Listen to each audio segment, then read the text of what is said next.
الله الرحمن الرحيم الحمد لله رب العالمين وبه نستعين وصلى الله وسلم على سيد الأنبياء والمرسلين وعلى آله وأصحابه أجمعين ومن تبعهم بإحسان إلى يوم الدين أما بعد. نماز سے قبل ام حبیبہ رضی اللہ عنہا کے جو سابق شوہر ہیں عبید اللہ ابن جحش رضی اللہ عنہ، ان کی وفات حبشہ میں ہو گئی تھی، لیکن تاریخ کی کتابوں میں جیسے کہ میں نے کہا کہ الطبقات الکبریٰ ابن سعد کی رحمہ اللہ، یہ تاریخ کی کتابوں کا بہت قدیم ماخذ ہے اور علمی دنیا میں بہت معتبر اور مستند ہے. تاہم ابن سعد رحمہ اللہ کو نہ یہ دعویٰ تھا اور نہ اہل علم نے اس پر کلی طور پر بھروسہ کیا ہے. جس طرح سے صحیح بخاری، صحیح مسلم، صحیح حین ہے، اس جیسا اعتبار الطبقات الکبریٰ ابن سعد پر کیا ہو، ایسی بات نہیں ہے. حالانکہ یہ امام بخاری رحمہ اللہ سے پہلے کے ہیں، بلکہ آپ کے اساتذہ میں سے ہیں. 230 ہجری سن وفات ہے ان کا. لیکن جو روایت آپ کے سامنے ہے، آپ دیکھو الطبقات الکبریٰ میں ابن سعد رحمہ اللہ نے عبید اللہ ابن جحش رضی اللہ عنہ کے ارتداد اور آپ کا نصرانی ہو جانا عیاذاً باللہ جس سند سے آپ نقل کیے ہیں، وہ آپ کے استاذ محمد ابن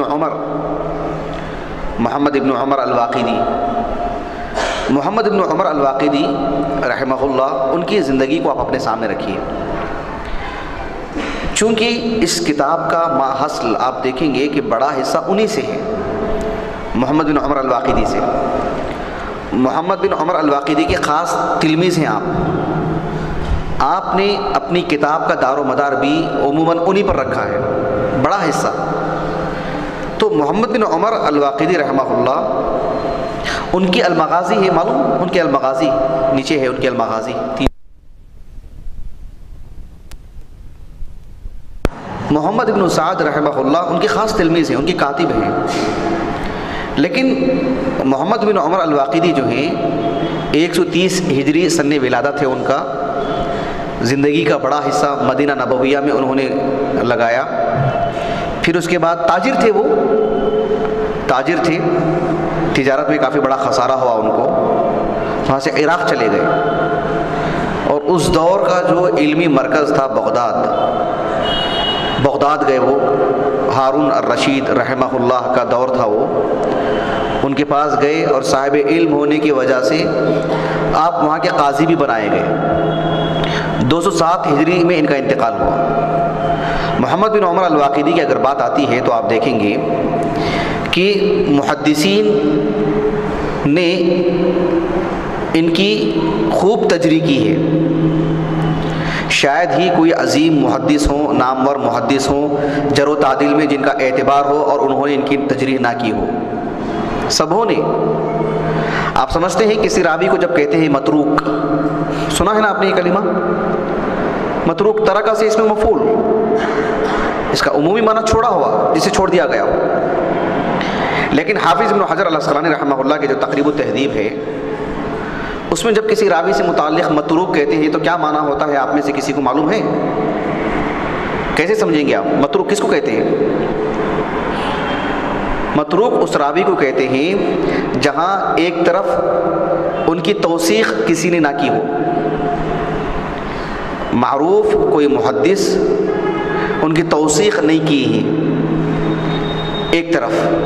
ایسا ہوتا نا، ابن ابی حاتم الرازی رحمہ اللہ کی کتاب الجرح و تعدیل اٹھا لو آپ، کئی رجال روات ایسے مل جائیں گے آپ کو، اس میں یعنی جرحن تعدیلاً کوئی بات نہیں ملے گی آپ کو.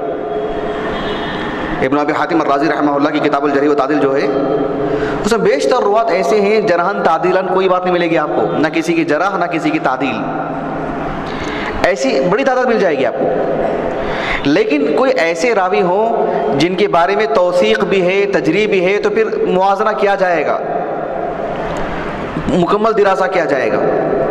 لیکن وہ راوی جس راوی کی توثیق آپ کو کسی معتبر مستند عالم دین سے نہیں ملتی ہے، توثیق، جو کچھ بھی ان کے بارے میں باتیں ملتی ہیں ان کی تضعیف اور ان کی تجریح سے متعلق ہی، تو اس طرح کے راوی کو متروک کہا جاتا ہے کہ ان سے کسی طرح کی روایت نہیں لی جائے گی۔ بات واضح ہوگی آپ کو؟ اجمعوا علی ترکہ، ایسے الفاظ ہیں امام ذہبی جیسے عالم دین کے رحمہ اللہ۔ امام بخاری رحمہ اللہ نے بھی ان کے ذوق کی طرف اشارہ کیا ہے۔ یحییٰ بن معین، احمد بن حنبل رحمہ اللہ کذاب کہا آپ کو۔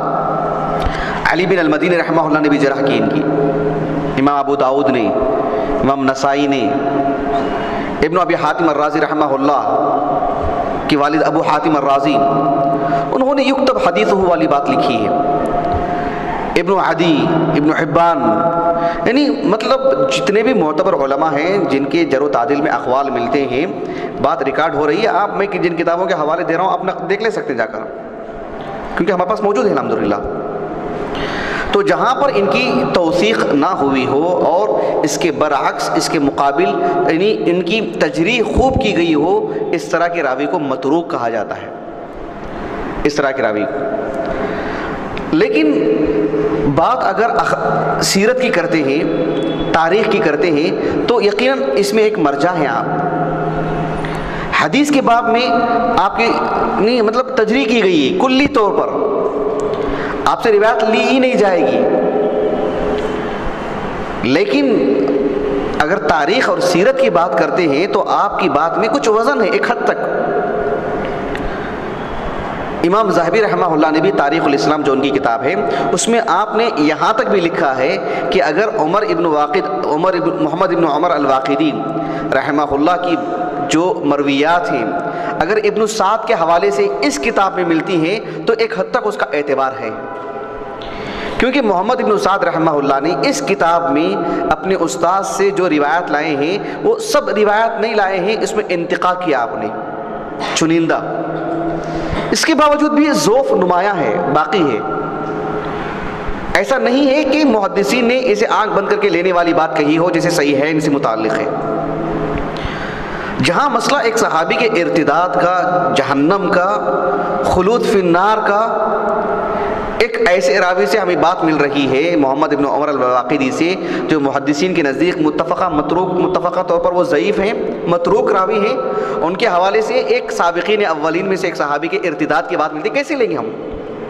سوچنے کی بات ہے، بات کسی کے ایمان کا ہے، کسی کے اخلاق پر ضرب لگتی ہے تب بھی ہم بات نہیں لیں گے، چاہے جائے کہ ایمان کی ہی نفی کی جا رہی ہے، کیسے لے سکتے ہیں؟ یہ بات آپ کو ہر جگہ ملے گی لیکن مأخذ ایک ہے اس کا۔ اسی کتاب کے حوالے سے محمد ابن سعد کی الطبقات الکبیر کے حوالے سے ہی آپ کو ماں بعد کی ساری کتابوں میں ملے گی بات آپ کو۔ امام حاکم رحمہ اللہ کو دیکھیں آپ نے مکمل ہو بہو یعنی انہی کی سند سے یہ روایت لائے ہیں، سکوت اختیار کیا آپ نے۔ ہم یہ نہیں کہہ سکتے کہ وہ ان کے نزدیک ضعیف ہوگی، امام حاکم کے نزدیک آپ نے المستدرک علی الصحیحین میں لائے ہیں، اس کو ضعیف ہوتی تو لاتے ہی نہیں تھے آپ کے نزدیک۔ تو یہ جو تساہل ہے اس باب میں ایک عیب ہے، یہ ایک عیب ہے اجتماعی طور پر، بشر ہے، میں تفصیل میں نہیں جانا چاہتا، ایسے کئی امور ہیں، شخصیات پر اتہامات ہیں، الزامات ہیں، اخلاقی طور پر، دینی طور پر، اور سب سے بڑھ کر کے صحابہ کے ایمان سے متعلق کسی صحابی کو فاسق بنایا گیا۔ ولید ابن عقبہ صحابی ہیں، آپ کو ایسی مرویات مل جائیں گے جس میں ایسے معلوم ہوتا ہے کہ وہ فاسق انسان ہے۔ عامر ابن سکن، ان سے متعلق بھی ایسی مرویات ملتے ہیں کہ جو ہے وہ بھی مرتد ہو گئے تھے، وہ بھی نصرانی ہو گئے تھے۔ عبید اللہ بن جہش وہ بھی مرتد ہو گئے تھے۔ کچھ ایسی روایات ملتے ہیں جس میں یہ بات ہے کہ حسان ابن ثابت رضی اللہ عنہ شاعری میں تو بڑے بہادر تھے لیکن میدان جنگ میں بزدل تھے، عیاذا باللہ، سنا ہوگا آپ نے، مکذوب روایت ہے سب۔ حسان ابن ثابت رضی اللہ عنہ سے متعلق جو واقعات ملتے ہیں خندق کے موقع پر کہ آپ باہر جانے سے ڈر رہے تھے، آپ صفیہ رضی اللہ عنہ نے جا کر کے حملہ کیا، خندق کے بعد کا معاملہ، یہ سب مکذوب روایتیں ہیں، کسی طور پر بھی سند متن کسی اعتبار سے بھی صحیح نہیں ہے۔ ایسی کئی مرویات ہیں، خود عمر بن خطاب، ابو بکر صدیق، دیگر صحابہ کی مطلب ان کی عفت پر انگلی اٹھائی جاتی ہے ایسی مرویات کو لے کر کے۔ آج ہم دیکھتے ہیں اخبارات میں، ٹیلی ویژن میں، ایک عام سیاسی لیڈر، ایک فلمی دنیا کا آدمی، ایک کھیل کود کا دنیا کا آدمی اپنی صفائی کے لیے کھڑا ہوتا ہے، میں نے ایسے نہیں کہا تھا، ایسے کہا تھا، میرے بارے میں جو کہا گیا ہے وہ درست نہیں ہے، میرے بارے میں جو بولا گیا ہے وہ درست نہیں ہے۔ اپنی شخصیت کی اتنی فکر ہوتی۔ صحابہ ان کے ایمان سے متعلق بات آ رہی، ان کے فسق سے متعلق بات آ رہی، اور ہم یوں ہی نقل کرتے جا رہے ہیں، یہ کسی طور پر بھی درست نہیں ہے۔ ایسے میں بتاؤں نا کہ یہ ہمارا وقت نہیں ہے اس موضوع کے لیے، اللہ توفیق دے، اللہ سے بلکہ توفیق مانگتے ہیں، ہم ان کا سب دراسہ دھیرے دھیرے لے کر آئیں گے آپ کے سامنے۔ تو ہمیں اعتبار ان اصول کا ہونا چاہیے، کتاب کا نہیں، اللہ ہے کہ اس کتاب میں اس معیار کو ملحوظ رکھا گیا ہو، جیسے صحیح بخاری، جیسے صحیح مسلم، ورنہ معیار اصول ہیں۔ ہر کتاب کو اگر وہ معیار دے دیا جائے، ابن حجر الاصابہ میں ان کی نصرانیت سے متعلق گفتگو کی ہے، حافظ ابن حجر رحمہ اللہ نے خوب دراسے کے باوجود بھی آپ نے وہ لکھا ہے، لیکن بات درست نہیں ہے۔ الاستیعاب میں آپ کی نصرانیت سے متعلق بات کہی گئی، درست نہیں ہے، کیونکہ ماخذ اس کا ایک ہی ہے، الطبقات الکبریٰ، اور ماخذ محمد بن سعد رحمہ اللہ نے عمر بن محمد الواقدی سے یہ بات لائی ہے، محمد بن عمر سے۔ تو یہ کیسے ہم ایک بات لیں ان سے؟ میں یہ نہیں کہنا چاہ رہا ہوں کہ محمد بن عمر الواقدی کی مرویات کل کے کل لائق اعتنا نہیں ہے، ایسا نہیں ہے۔ سیرت کے باب میں، اخبار کے باب میں قابل اعتنا ہے، اور لوگوں نے اہتمام کیا ہے اس کا، ماں باپ کے علماء نے۔ لیکن جہاں تک کسی کے ایمان کی بات آتی ہے کہ بھئی وہ خلود فی النار، مرتد کا کیا مطلب ہے، بہت بڑی بات ہے۔ تو جو خواب آپ نے ام المؤمنین ام حبیبہ کا نقل کیا ہے یہاں پر رضی اللہ عنہا، وہ انہی کے طریق سے ہے، محمد بن عمر الواقدی کے طریق سے، اور وہ بات درست نہیں ہے۔ میں نے جیسے کہ کہا کہ امام ذہبی رحمہ اللہ نے اس روایت کو نقل کرنے کے بعد لکھا کہ ہی منکرہ، میرے اپنے مطالعے کے اعتبار سے قدیم علماء میں آپ اکیلے ہی نے یہ بات کہی ہے، لیکن آپ نے محمد بن سعد رحمہ اللہ کی بات کا رد بھی نہیں کیا، آپ نے، بہت ممکن ہے آپ نے توقف کیا ہو، واللہ اعلم۔ لیکن یہ جو کتاب ہے ہمارے پاس دیکھ رہے ہیں، اصل میں یہ کتاب چھپی ہے، مطبوع ہے، لیکن کتاب خریدنے میں نہیں مل سکی، پی ڈی ایف کا جو میں نے اس کا یہ نکالا ہے، یہ جو کتاب دیکھ رہے ہیں ما شاع ولم يثبت فی السیرہ النبویہ، محمد بن عبداللہ العوشن باحیات ہیں، بہت متقن عالم دین ہیں۔ آپ نے اس پوری کتاب میں یعنی جن صحابہ کے ایمان پر، اخلاق پر آنچ آئی ہے، ان روایات کا دراسہ کیا آپ نے، بہت اچھا دراسہ، عمدہ دراسہ۔ زیر بحث یہ جو ہمارے پاس موضوع ہے، اس کا جو انہوں نے دراسہ کیا ہے، بہت خوب دراسہ کیا ماشاءاللہ۔ آپ نے جو کافی طویل دراسہ کیا ہے اسے میں نکات کی شکل میں آپ کے سامنے رکھتا ہوں۔ کہا کہ آپ کے جو شوہر ہیں ان کا انتقال تو ہوا، لیکن حالت ایمان میں۔ ایک وجہ یہی کہ آپ کی نصرانیت سے متعلق، ارتداد سے متعلق جو بھی روایات ملتے ہیں وہ متصل نہیں ہیں۔ کیا نہیں ہے؟ متصل نہیں ہے۔ جو متصل ہیں وہ محمد بن عمر الواقدی کی طریق سے، اور وہ متروک ہیں متفقہ طور پر۔ البتہ ایک روایت آتی ہے مرسل، عروہ بن زبیر سے رحمہ اللہ، آپ چوٹی کے عالم دین ہیں، اور ہماری 1400 سال کی تاریخ میں عظیم علماء میں سے، لیکن آپ کی مراسل قابل حجت نہیں ہے۔ امام زہری رحمہ اللہ سے بھی ایک مرسل روایت ملتی ہے، اور یہ بات متفقہ ہے کہ امام زہری رحمہ اللہ کی جتنی بھی مراسل ہیں وہ قابل حجت نہیں ہیں محدثین کے پاس، کیونکہ درمیان میں دو راوی آ سکتے ہیں۔ بلکہ علی بن المدینی رحمہ اللہ نے کہا کہ امام زہری رحمہ اللہ کی جتنی بھی مراسل ہیں وہ معضل روایتوں کے زمرے میں آئیں گی، وہ جہاں دو راوی ایک ساتھ ساقط ہو جاتے ہیں۔ تو اس اعتبار سے کوئی روایت متصل صحیح ہو آپ کے ارتداد سے متعلق، ایسی ایک بھی روایت نہیں ہے، ایک بھی۔ یہ جذباتی بات نہیں ہے، علمی دنیا کی بات کر رہا ہوں میں آپ کے سامنے۔ ایک بھی نہیں ہے تو ایک بھی نہیں ہے، کوئی اس کے لیے تیار ہو جائے دراسہ کرنے کے لیے، نہیں ہے کہ متصل روایت ہو اور صحیح روایت ہو، وہ نہیں۔ اس کے برعکس عبیداللہ بن جہش رضی اللہ عنہ کا مکے سے حبشہ کی طرف ہجرت کرنا اور ایک لمبی مدت گزارنے کے بعد وہاں آپ کا انتقال ہو جانا، ان ساری مطلب حادثات کا جو ذکر صحیح روایت میں آتا ہے اس میں ارتداد کی کہیں بات نہیں ہے۔ جو روایت صحیح ملتے ہیں اس واقعے سے متعلق اس میں ارتداد اور نصرانیت کی بات نہیں ہے۔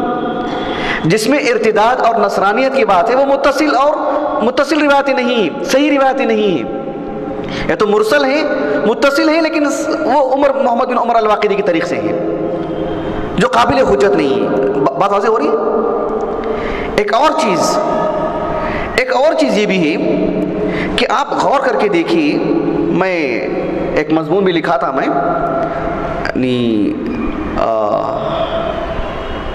تذکرہ جو ہمارا مجلہ نکلتا تھا، کیا موضوع کیا ہے؟ لا الہ الا اللہ العظیم الحلیم، استقامت دین کا اولین مطلوب طبقہ، 3 جلدوں میں چھپا تھا، 3 مطلب قسطوں میں چھپا تھا وہ۔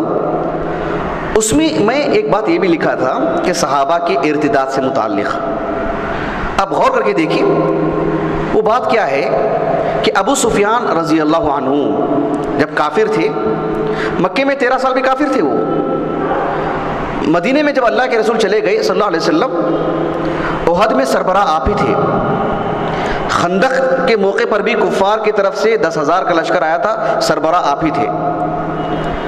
حدیبیہ کی جب بات آئی، حدیبیہ کے موقع پر جو صلح ہوئی تھی حدیبیہ کی جگہ میں مقام پر، اس کے بعد ابو سفیان رضی اللہ عنہ کفار کی طرف سے تھے، آپ علیہ السلام کے درمیان جو معاہدہ ہوا تھا، جو صلح ہوئی تھی، اس صلح کے نتیجے میں ابو سفیان رضی اللہ عنہ نے کفار کے مکہ کے 30 لوگوں کو لے کر کے وہاں گئے تھے ملک شام تجارت کے لیے، کیونکہ اس سے پہلے تجارت کے لیے راستے مسدود تھے ان کے، کیونکہ مدینے سے ہوتے ہوئے جانا تھا ان کو، احد کے بعد سے جا نہیں پائے وہ، کیونکہ مدینے سے ہوتے ہوئے جانا تھا ان کو، بدر ہی میں پریشانی تھی ان کو، بدر کے بعد سے لے کر کے 6 ہجری تک تقریباً 5 سال تک ان کو اتنی پریشانی تھی، 4-5 سال تک، کہ تجارت کے لیے نہیں جا سکے وہ ملک شام، کیونکہ مدینہ درمیان میں ہے۔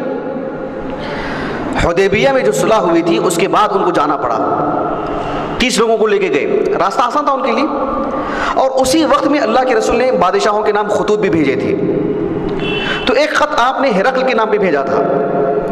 جب ابو سفیان رضی اللہ عنہ 30 لوگوں کے ساتھ، 30 لوگوں کی بات جو ہے نا ابن حجر نے کی ہے فتح الباری میں، 30 لوگ جب گئے وہاں پر گئے غزہ نامی علاقے میں، بادشاہ کو خط ملا تھا ہرقل کو، عربی زبان آتی نہیں تھی اس کو، اس کے وزراء کو بھی، اس نے کہا کہ اس زبان سے جو واقف ہے میرے پاس پیش کرو۔ اس کے کارندے ڈھونڈ رہے تھے کون ہے، تو یہ لوگ گئے تھے 30 لوگ تجارت کے لیے، ان کو پکڑ کے لے کے گئے کہ یہ لوگ جو ہے مطلب تہامہ سے آئے ہیں، مکہ سے آئے ہیں، عربی زبان سے واقف ہیں۔ ابو سفیان کو سامنے کھڑا کیا گیا اور پیچھے 30 لوگ تھے، سب کو واقعہ معلوم ہے، وہ تفصیل میں ہم نہیں جا سکتے۔ اس میں بادشاہ نے کئی سوالات کی ابو سفیان سے، اس میں سے ایک سوال یہ بھی تھا کہ حل یرتد احد منہم سخطۃ لدینہ، کہ اتنے لوگوں نے جو محمد پر ایمان لے کر کے آئے ہیں علیہ السلام، ان میں سے ایک شخص بھی کیا اسلام کو ناپسند کر کے مرتد ہوا ہے کیا؟ یہ بھی ایک سوال تھا۔ سوال کس سے ہے؟ ابو سفیان سے۔ ابو سفیان ناتجربے کار آدمی ہے، بے خبر اور مغفل آدمی ہے نہیں، مکے کے 13 سال ان کے سامنے ہیں، پھر یہ مدینے کی بھی پوری مدت ان کے سامنے ہے، ابو سفیان ہے، گلی کے عام نوجوان آدمی نہیں آپ، اور اس وقت ان کی عمر بھی کتنی تھی؟ ان کی کم و بیش 65 سال عمر تھی اس وقت ان کی، اس وقت کی عمر بتا رہا ہوں میں آپ کو، 96 سال کی عمر میں انتقال ہوا تھا ان کا، ابو سفیان کا رضی اللہ عنہ، بڑی عمر کی تھے وہ، 60 سال کے قریب تھے وہ، 60-65 سال کی عمر کے۔ ابو سفیان کے سامنے 13 سال مکے کے تھے، آپ نے پوری تاریخ سامنے رکھی اور ایک لفظ میں جواب دیا کہ اللہ اکبر، ایک حرف میں جواب۔ ارے ابو سفیان کو کم از کم گھر کی تو خبر ہونی چاہیے تھی نا، ارے میرا داماد ہی مرتد ہوا ہے، دوسروں کو چھوڑو، بات ہے نا اہم۔ لیکن ابو سفیان نے ایسے نہیں کہا کہ نہیں، ابو سفیان جھوٹ بولے گا اس بات میں؟ جھوٹ بولنے کے کئی مواقع تھے ابو سفیان کو. ابو سفیان نے کہا, مجھ سے فوراً سوال کیا گیا, دونوں کے درمیان جنگیں ہوئی ہیں کیا؟ کہا کہ ہاں ہوئی ہیں. کہا کہ کس کے لیے جیت ہے؟ کہا کہ کبھی وہ کبھی ہم. ایک سوال یہ بھی کیا گیا تھا کہ تمہارے درمیان معاہدات ہوئے ہیں؟ کہا کہ ہوئے ہیں. غدر بھی ہوا ہے کیا؟ دھوکہ بھی ہوا ہے کیا؟ کہا کہ اب تک تو نہیں, ہو سکتا آگے وہ کر دیں. لیکن کیا ان لوگوں نے؟ ابو سفیان کہتے ہیں ایک ایسا شوشہ تھا جو میں ان کے دل میں ڈال سکا, میں نفرت کا, کہ اب تک تو نہیں ہوا ہے, آگے ممکن ہے کر دیں. اتنا بنا کے بولنے کی کیا ضرورت تھی ابو سفیان کو؟ ابو سفیان کہتے ہیں کہ ایک کلمہ تھا جسے میں کچھ کر دیا میں. ابو سفیان نے ایسا کیوں کہا کہ بھئی ایک شخص بھی مرتد نہیں ہوا ہے؟ ابو سفیان کو دوسروں کی خبر نہ رہی ہو, لیکن اپنی بیٹی کے بارے میں تو خبر ہونی چاہیے, اپنے گھر کے بارے میں. بڑا حادثہ تھا, بڑی چیز لگی تھی ابو سفیان کو. بولنا چاہیے تھا کہ میرے گھر کی ہی خبر ہے, اوروں کا میں کیا کیا سناؤں آپ کو. صرف بات ابو سفیان کی نہیں تھی, پیچھے 30 لوگ تھے جن سے یہ بات طے تھی کہ ابو سفیان اگر کس بیانی سے کام لیتے ہیں پیچھے سے آپ اشارہ کر دیں. ایک آدمی بھی اشارہ نہیں کیا. اس کا مطلب یہ ہوا کہ 30 لوگوں کو بھی معلوم کہ کوئی مرتد نہیں ہوا ہے. کتنی بڑی بات تھی. اس طرح کے ایک متروک راوی کو ہم لے کر کے ایک سابقین اولین میں سے, مہاجرین میں سے, اتنی قربانیاں دے کر کے, اتنی مطلب مشقتیں برداشت کر کے انہیں نصرانیت میں مرنا تھا کیا؟ ہونے والی بات نہیں ہے, یہ ایک دور کی بات ہے. تو بہرحال ہم بحیثیت مسلمان ہونے کے, ہم ایک مسلمان کی عزت, آبرو, ان کا دین, وہ ہمارے لیے سب سے معنی رکھتا ہے. اور قاعدہ بھی ہے, الاصل بقا ما کان علی ما کان.